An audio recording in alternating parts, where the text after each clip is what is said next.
Good morning. Good morning, Bookie Monsters. Welcome to my channel called Bookie Monsters. My name is PK, the Bookie Monster. We are here to look at new releases, have a cup of coffee, talk about books. It is Wednesday, September the 6th. It's going to be being a short work week, long 3-day weekend previously. My brain is still going to take a while to adjust. But I appreciate anybody who is watching, probably on replay because this is early in the morning, but I'm a morning person. This is the time I have to do it. So let's jump in. I can show you first what I'm reading right now. Let's mute that. I'm going over to my Goodreads page. I started Payback in Death last night. By J.D. Robb, number 57 in series. She does 2 a year. I've been reading them every year since they first came out in 1995. So I am up to date. My mom is reading the Kindle version. I'm reading the paperback version, the hardcover version. I'm also still in the middle of Murder at the Royal Botanic Gardens by Andrea Penrose. That is a historical mystery. And I'm listening to City Spies by James Ponti for Spy vs. Spy September. Didn't get a chance to listen to it yesterday. Maybe I'll get a chance at work to listen to it today. So we will see how that goes. And I finished last night Falling in Love by Erin Branscombe. I gave it 3 stars. It was a sweet little romance, very Hallmark-ish. Had all the tropes from that. It was a nice little break from the not so great ending books that I finished over the weekend. So it was just a nice little break there. Good morning, Deborah. Hi, Jana. Good morning. I have my coffee and I am ready. I really enjoyed City Spies. Awesome. Did you do the audiobook or the book? I'm doing the audiobook and the reader. I have a hard time with audiobooks. I love audiobooks, but the voice has to be like perfection to me. There has to be a certain tone, the way they read it. And City Spies does it well. She does the accents a little bit too. It's not overwhelming, but does a good job doing that too. Okay. We are looking at the fantasy, sci-fi, and then some more cozies for what's coming out this week, according to Book Riot on this channel, on this website. First one here, Martha Wells. If you've not read her Murderbot series, oh, you got to try it. I read the first one, my first one last year when I was trying to boost up my numbers. I don't have that problem this year, but the Murderbot books are novella length and they are so good. But this is her fantasy series. City of Bones, Martha Wells. There was Kat, Sagai, and Ellen. We're hoping these are being pronounced right. And a city risen out of death and decay. The city of Cherisat, a tiered monolith of the ancients' design, sits on the edge of the vast desert known as the Waste. Kat, a member of a humanoid race created by the ancients to survive in the Waste, and Sagai, his human partner, are relic dealers working in the bottom tiers of society, trying to stay one step ahead of the trade inspectors. When Kat is hired by the all-powerful warders to find relics believed to be part of one of the ancients' arcane engines, he and his party begin unraveling the mysteries of an age-old technology. This they expected. They soon find themselves at the last line of defense between the suffering masses of Cherisat and a fanatical cult bent on unleashing an evil upon the city with an undying thirst for bone. That they did not expect.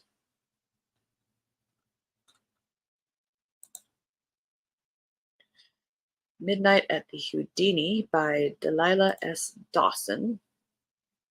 I was thinking it looked more young adultish.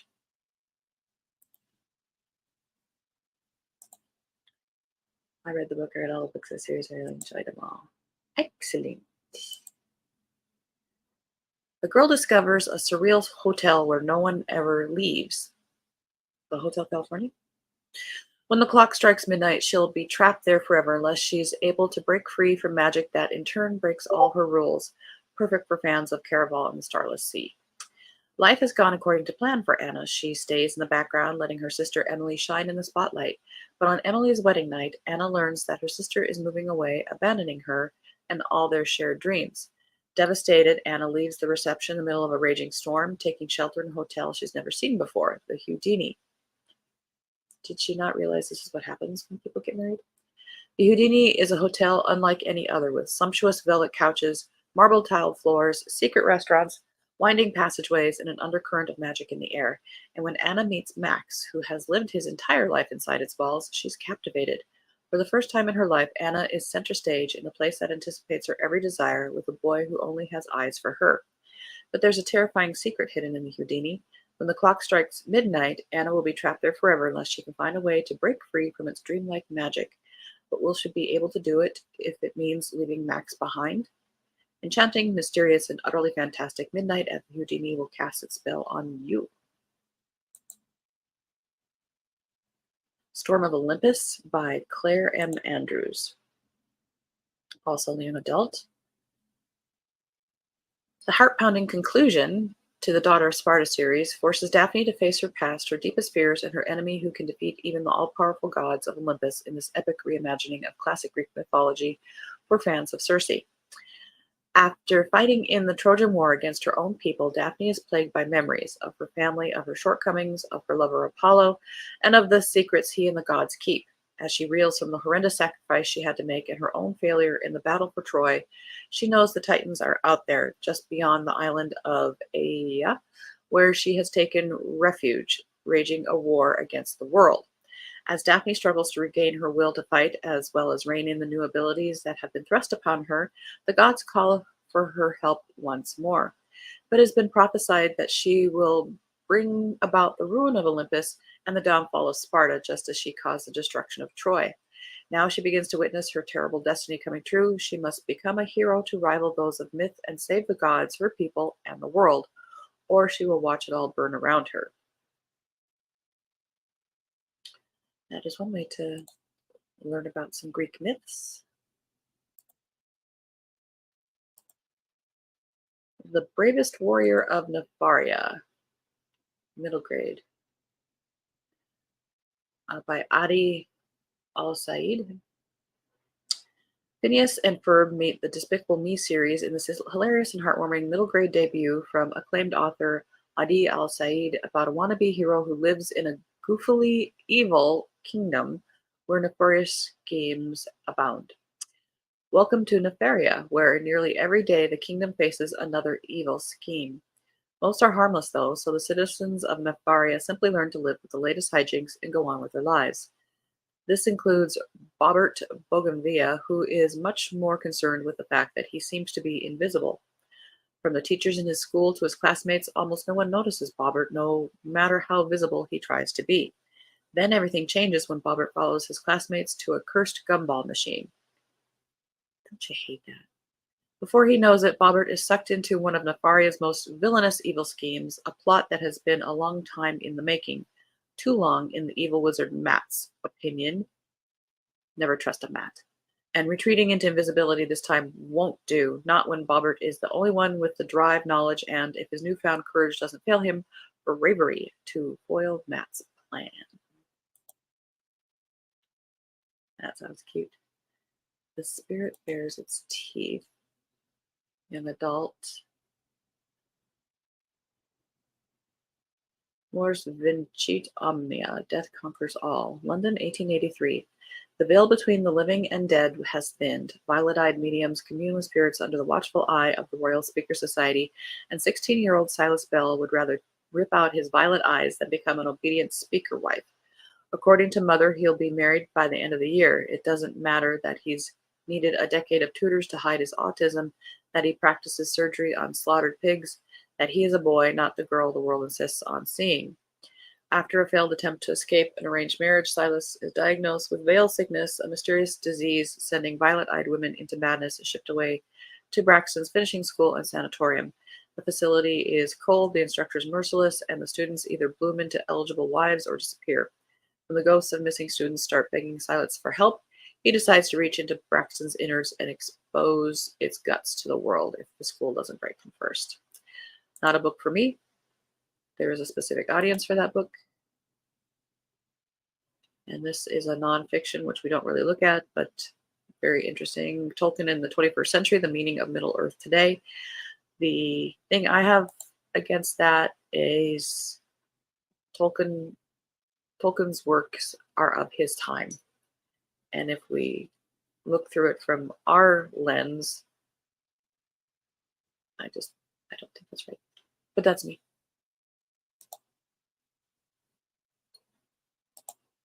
Just my opinion. What do I know?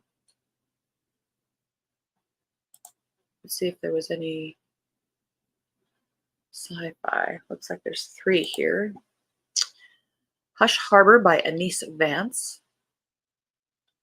A resistance group takes America's racial reckoning into its own hands in this powerful, certainly original debut novel. After the murder of an unarmed black teenager by the hands of the police, protests spread like wildfire in Bliss City, New Jersey. A full-scale resistance group takes control of an abandoned housing project and decide to call it Hush Harbor in homage to the secret spaces their enslaved ancestors would gather to pray. Jeremiah Prince, alongside his sister Nova, are leaders of the revolution, but have ideological differences regarding how the movement should proceed.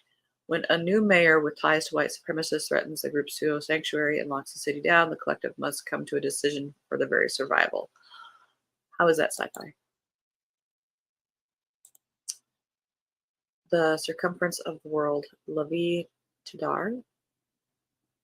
Caught between realities, a mathematician, a book dealer, and a mobster desperately seek a notorious book that disappears upon being read. Only the author, a rakish sci-fi writer, knows whether his popular novel is truth or a hoax. In a story that is cosmic, inventive, and sly, multi-award-winning author La Vie Tudor travels from the emergence of life to the very ends of the universe. And I apologize if I'm mispronouncing names. I don't mean to. Oh my goodness, here's another one. Delia Willig-Tabbitt discovered 2 things during her childhood on a South Pacific island: her love for mathematics and a novel that isn't supposed to exist. But the elusive book proves unexpectedly dangerous. Oscar Lenz, a science fiction obsessed mobster in the midst of an existential crisis, will stop at nothing to find the novel. After Delia's husband Levi goes missing, she seeks help from Daniel Chase, a young face-blind book dealer. There is so much going on here. The infamous novel Lodestars was written by the infamous Eugene Charles Hartley, legendary pulp science fiction writer and founder of the Church of the All-Seeing Eyes. In Hartley's novel, a doppelganger of Delia searches for her missing father in a strange star system. But is any of Lodestars real? Was Hartley a cynical woman on a quest for wealth and immortality, creating a religion he did not believe in? Or was he a visionary who truly discovered the secrets of the universe? Sounds like somebody was looking into L. Ron Hubbard. With Regrets by Lee Kelly is equal parts Big Little Lies and Bird Box, a suburban drama wrapped in a 24-hour survival story at the end of the world for fans of David Cope's Aurora. 7 courses, 7 guests, 24 hours that will obliterate everything. When recent New York City transplant Liz Brinkley and her husband are invited to an exclusive soiree by their neighbor, lifestyle guru Britta Harris Che, Liz immediate thought is, hell no, me too. Britta is insufferable and Liz is ready to leave her young children with a barely teenage babysitter. And yet she RSVPs anyway, trying to extend an olive branch to her withdrawing husband, who seems desperate to get in with the cliquey elite. They've barely made it through their first round of champagne when a red alert comes through their phones, and every channel on the television tells the same story. Strange atmospheric masses reported to look like glimmering clouds have been spreading through major U.S. cities and killing anyone they touch. Authorities have just one clear directive: find shelter immediately. A collective panic seizes the dinner party. All the guests have children at home.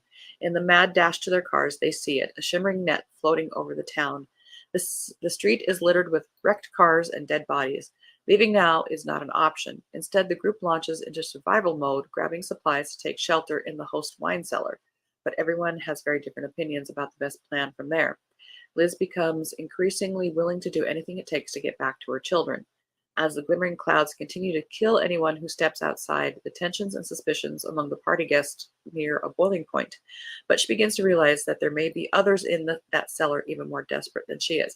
That does not sound like sci-fi to me either. That sounds like horror. I think they're confused about the definition of science fiction, which is sad.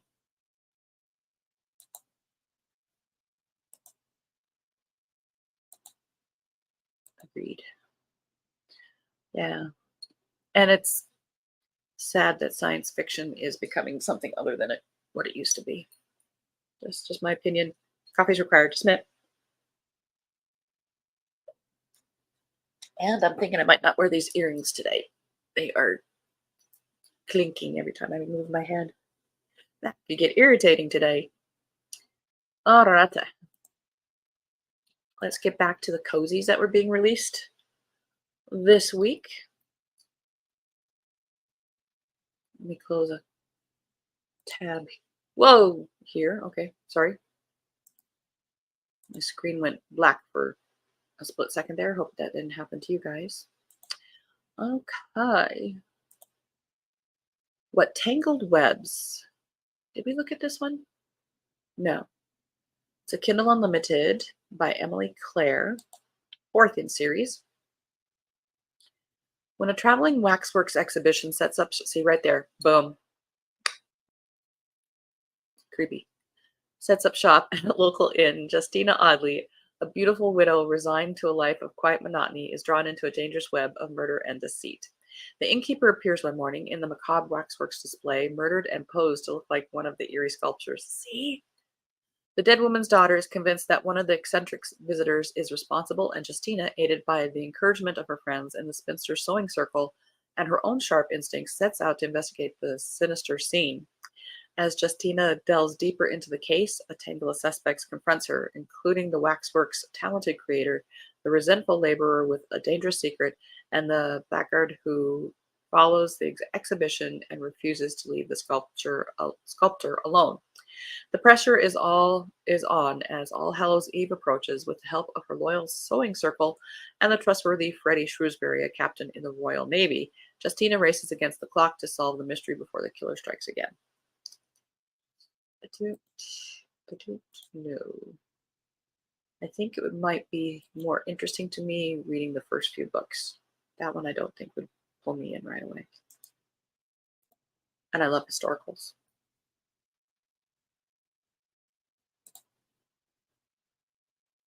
All right.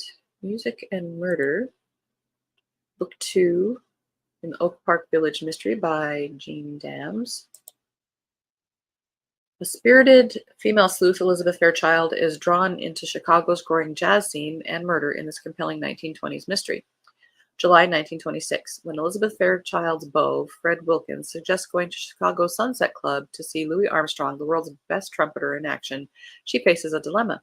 The burgeoning jazz scene in the city is proving to be controversial, associated with gangsters and scandal. Even her dear friend Susanna refers to jazz as the devil's music. Intrigued, Elizabeth brushes her fears aside and visits the club with Fred, but an explosion causes panic. The KKK are intent on blowing up the club as part of a race war being waged in the city, and murder soon follows. Elizabeth has made herself a target, but she has a plan to save the club. The only problem is it involves jazz aficionado and the Sunset Club's owner and the country's most notorious criminal, Al Capone. I don't know about the history of it being in Chicago at that time, so I trust the author. One Vexed Vampire. Another Kindle Unlimited, and under 200 pages, so I would call that a novella.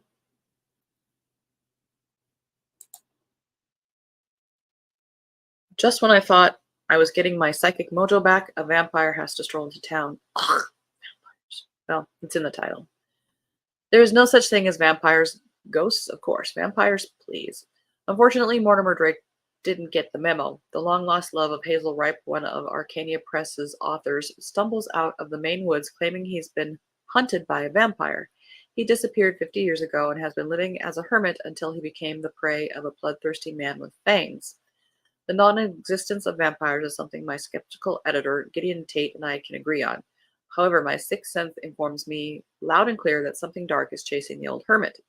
Gideon thinks my gift is on the fritz until Mortimer's body turns up, bloodless, in an old cemetery.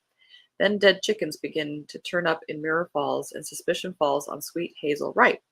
If it wasn't for the belladonna growing in her garden or the fact that she's an expert in bloodletting, she might have a chance of clearing her name. For once, Gideon is forced to think outside the box and accept my help. Naturally, with my ESP, I'm confident I'll have the job done by sunset. Or 192 pages. Whichever comes first. Of Moms and Monsters. We're definitely getting that Halloween vibe here.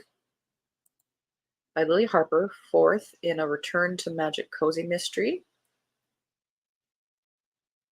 By Lily Harper Hart. Maddie Graves Winters is looking forward to a week of relaxation with her best friends. She had no idea a camping trip would be so stressful, however. She's not been camping. She might have been picturing s'mores and ghost stories around the campfire, but the world has other plans. Having her best friends Ivy Morgan Harker, why is everybody hyphenated? Harper Harlow Monroe and Rowan Gray Davenport, as well as their husbands and children, around for a full week is her idea of bliss. There's just one little problem. Maddie doesn't consider herself a suspicious person by nature, but when one of the college-aged girls at a nearby campsite goes missing and nobody seems to care, she's intrigued. Then when a mother at a different campsite also appears to have disappeared in the middle of the night, she's officially on the case. Maddie and her friends can't seem to help themselves from investigating. Their husbands are another story. They're convinced the women are making things up in their heads. Who will turn out to be right? And if it's the women, what happens when they draw a potential killer's attention to their campsite? The group is strongest when they are together. This trip might be the death of one of them. All right. Well, we ran out of time again. We'll be starting up there on the morrow.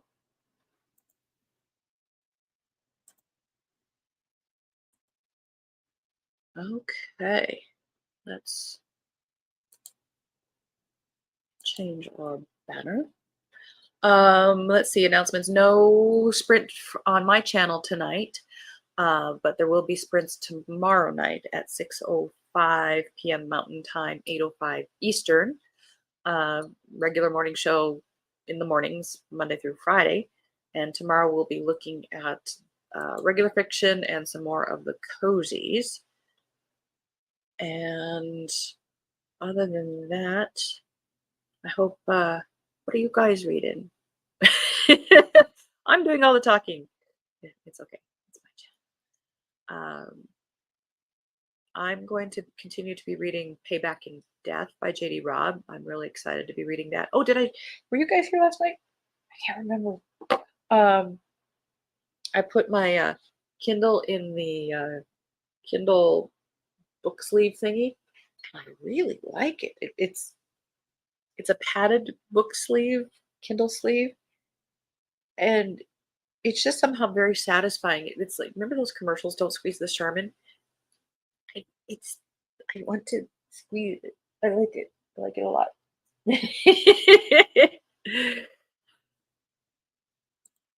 And I'm reading The Wayward Prince by Leonard Goldberg.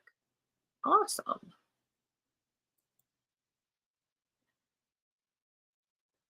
Let's see, things I have going on today. I have to take Keo to the vet. He's got another ear infection in one of his ears, so we're going to get some medication for that. Cross your fingers. We've got an interview with somebody for our salesperson position. We really, really, really need it. Oh, positive. Oh my goodness. I got a call. I don't know if you remember me saying I got called for jury duty. And I've always wanted to be on one, but it's just really bad timing. We are a 5-person office down to 3 people, and if I had to be gone, that's just 2 people trying to do all the jobs. So I did send in a please excuse me letter thing, but I got a call yesterday that the trial was canceled. Oh, I'm so relieved because that was going to be kind of a difficult thing if they weren't going to let me go. All righty. Well, I hope you guys have a wonderful Wednesday. And here it is very smoky. I don't know how much sun we're going to see. Um, we've been lucky all summer. We haven't really had the bad smoke, but now it's here, and ugh, and it's got that chemical smell to it, which I'm reading is part of like the sun hitting the smoke. It's not like a chemical fire. It's definitely, you know, wildfires out there. But it's just ugh. Makes the sunrise and sunset pretty though. But um, we're reading Wicked by very good. I've not seen it either. My sister has, I think, more than once. It's her favorite. So I hope you're enjoying it. You know, that's one of the a great. You know, there's a lot of the retellings of stories, and this was one of the early ones when it was still fresh and amazing. And now it's just kind of eye roll. But I'm glad you're reading that. I hope you'll have to let us know how it goes. Anyway, have a very good day. Thank you so much for showing up or watching later. Please hit like, subscribe, and notification bell because you never know when something's gonna, spontaneous sprints. And tell people about the channel. The more the merrier. I appreciate that. Um, hope you are reading good things. Remember, you don't get good person points if you're reading something you're not enjoying. So reading is fun. Read fun things. It's okay to set things aside. You're not being tested. It's not an assignment unless you're in school. And as the banner says, don't be a bookworm, be a bookie monster. Have a good day. God bless.